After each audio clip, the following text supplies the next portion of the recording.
What did you see when you watched that video? So what I seen was torture, was anger, and overall hate.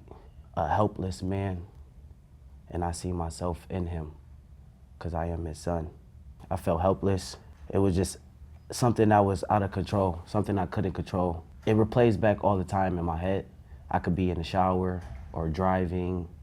It's like I keep living the same nightmare over and over. I'm terrified of them, of someone that can laugh and take a person's life with no remorse. It was murder. There's no other word for it. They murdered my father. They robbed him. They robbed him from me. He doesn't get to come home. He had 12-year sentence and they gave him life. I think it's a power thing. My father was helpless. He didn't look aggressive. He looked like no anger in him. He looked like he was giving up and he just wanted help. They had no real reason to do what they did.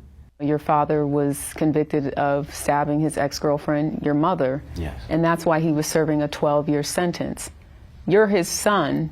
You clearly forgave him. My father was serving his time. He did the crime and he was doing the time. That's what prison's for, is to correct someone, to help them in their time when they need help. I want people to know, just because they have the name inmate, that's not all they are. We all are humans. We all make mistakes.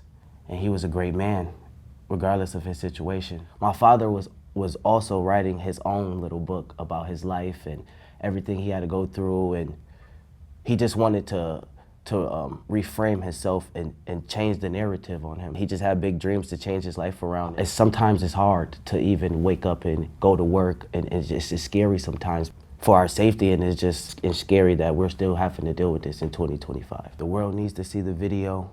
Even though it's a horrendous thing, I truly believe it can spark a conversation for change.